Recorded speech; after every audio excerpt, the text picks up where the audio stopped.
Hello, welcome back to X Files. My name is Key, and today's video is all about some unsolved mysteries. Unsolved mysteries go back quite a few years, and the first is a mystery where a body of a gentleman was found on the beach. Now, this beach was in Somerton in Australia. Now, the body of the man was dressed impeccably in a suit with even polished shoes. He was found with his head slumped against the wall. Now, authorities thought the case of death was down to heart failure, or more likely, poisoning. However, during the autopsy, there were no traces of poison in his body, so the case and cause of death was unsolved. And you can see Kobe's nose pointing into the camera view there. He likes to join in. Now, there was no wallet or any type of identification on the man, and all the tags in his clothes had been removed. The fingerprints that were taken were also unidentifiable, and they even put a photo of the body in newspapers, and still no one was able to identify this poor man. 4 months later, after the body had been found, detectives had found a pocket that was sewn on the inside of his pants. Now, inside the pocket was a rolled up piece of paper, and it had the words "Tam Am Should" on it, which is translated "It has ended." After months of looking for the exact book, authorities decide to bury the Somerton man without any identification. Although a cast was taken of the bust and he was embalmed to preserve him. 8 months later, a man who walked into a police station. He claimed that just after the body was found, he found a copy of the Rubaiyat in the back of his car, and that he kept parked near Somerton Beach. He thought nothing of it until he read about this search in the newspaper article, and sure enough, the book had been part of that final page where it was torn from, and it matched that piece of paper that was found in the unidentified man's pants. Now, inside the book was a phone number and some sort of strange code. The number had led authorities to a woman who was named Jessica Thompson, who lived locally. Now, during her interview, she was very evasive and even claimed she was going to faint when she saw the bust of the Somerton man, but denied knowing him. However, she said she did sell the book to a man named Alfred Boxall. Unfortunately, Alfred Boxall was still very much alive at the time and still had the copy of the Rubaiyat that Jessica had sold him. The code that was found ended up being even more unhelpful, and as of today, it has still to be cracked. So the poor man on the beach is yet to be identified, so he lays in an unmarked grave. Next on this mystery is the Wall Street bombing of 1920. During the lunch on a September day in 1920 on Wall Street, a nondescript man driving a cart pressed an old horse forward in the front of the US assay office across from the JP Morgan building. He stopped his cart, got down, and immediately disappeared into the crowd.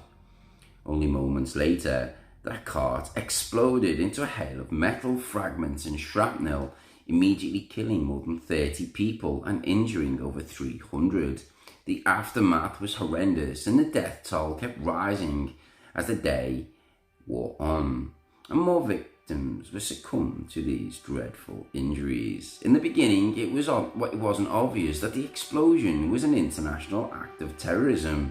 It was viewed as simply an accident.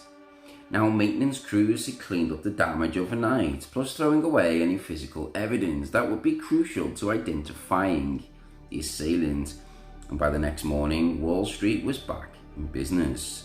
Now, conspiracy theories were abundant with various conspiracies, but the New York police and the fire departments and the Bureau of Investigation which then became the FBI, and the US Secret Service were all on the job to find the truth. Each lead was actively pursued, and the Bureau interviewed hundreds of people who had been around that area before, during, and after the attack, but they collected very little information. The few recollections of the driver and the wagon were very vague and pointless. The New York Police Department was able to reconstruct the bomb and its fuse mechanism, but there was much debate about the nature of the explosive. However, most promising lead had actually come prior to the explosion. A mailman had found 4 crudely spelt and printed flyers in the Wall Street area from a group calling itself AAF, which is American Anarchist Fighters, that demanded the release of some political prisoners.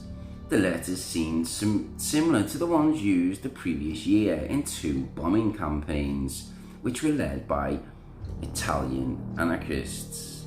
The Bureau investigated up and down the East Coast to trace the printing of these flyers, but had remained unsuccessful.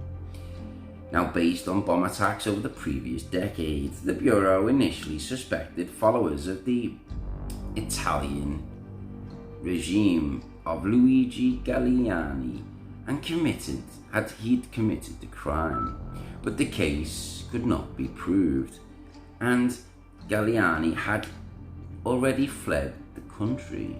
Over the next 3 years, hot leads turned cold and promising trails turned into the dead ends, and in the end, the bombers remain unidentified. And to this day, they still remain unidentified. Next on the list, we have a case that has been flooded with many conspiracy theories on YouTube and various other sites, and this strange case is the case of Elisa Lam. January 2013, a 21-year-old Canadian tourist, Elisa Lam, checked into the Cecil Hotel in downtown LA, and when she didn't check out again on February the 1st, nor had anyone had contact with her parents, the LA Police Department was contacted on February the 19th, 18 days since the last time Elisa had been seen. Elisa Lam's body was found floating naked in a water tank on the roof of the Cecil Hotel. Her body was found due to hotel guests complaining about the hotel's water pressure, and one couple even reported that the water was coming out black and had a bad taste. Needless to say, if you didn't get onto that fact, the black and the bad taste was down to body decomposing in the water, which was very, very unpleasant.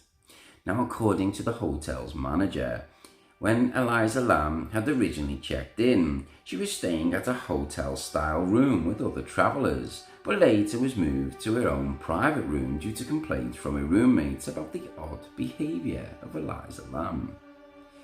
Now, the last time she was seen on surveillance tape, she was acting strange and peculiar. The footage showed Lam acting as though she was being chased and followed, and she also moved her hands in weird and inhumane ways, and it looked like she was talking to someone who was out of view from the security camera. Many theories think she was possessed or was involved in something strange. Now, after her body and the surveillance footage had been found, it was suggested that she was on some sort of trip, a hallucinogenic drug. Even though Lam took 4 different medications for bipolar disorder, the toxicology studies reported that there were no traces of any drugs or alcohol that could have contributed to her death. There was also a theory that she was murdered and had died as a result of drowning, but the autopsy reports had shown no evidence of any trauma. To this day, no one knows how she was able to access the roof or climb into the water tank and shut the 20-pound lid by herself, which leads people to assume that she was placed inside the water tank to be lost through time. And if it weren't for those people who complained in the hotel of the strange, awful taste in the dark coloured water, she would never likely have been found. The next on the list of these mysteries is the case of Jack the Ripper. In 1888, in foggy dark streets of East London, also known as the Whitechapel district, there lived a serial killer that would go down in history as the infamous Jack the Ripper. Even though the Whitechapel district was known for its violence and crime, the string of murders conducted by Jack the Ripper would terrorize the public like no one had seen ever before. He was described as a madman with no clear motive, even though his most famous murders only included 5 women, known as the Canossio 5. Many theories suggest that he claimed the lives of up to 11 more women. All the victims of these were prostitutes, as it was common for women who lived in the Whitechapel district to take it on as a means to survive. Now all 5 killings had taken place within a mile of each other from August the 7th to September the 10th of 1888. Several other murders occurring around that time period have also been investigated as the work of a leather apron, another nickname given to the murderer. A number of letters were allegedly sent in by the killer to the London Metropolitan Police Service, which is also known as Scotland Yard. These letters were taunting officers, and he got a kick out of these killings, and he got a kick out of teasing the police. Now, the name Jack the Ripper originates from a letter which is famously now known as the From Hell letter that was published at the time of the attacks. Now, despite countless investigations claiming definitive evidence of the brutal killer's identity, their true name and motive are still unknown. There are many theories of who Jack the Ripper actually was. There's rumours that he was a royal, part of the royal family.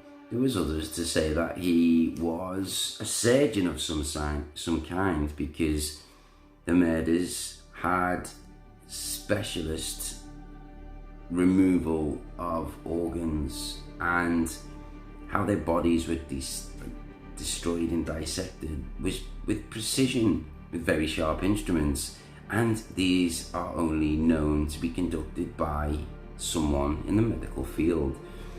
So as of this day now in 2021, there are no arrests that were made for Jack the Ripper. The chances are we may never know who Jack the Ripper was. I hope you enjoyed these collections of mysteries. There is more to come soon, so stay tuned for that.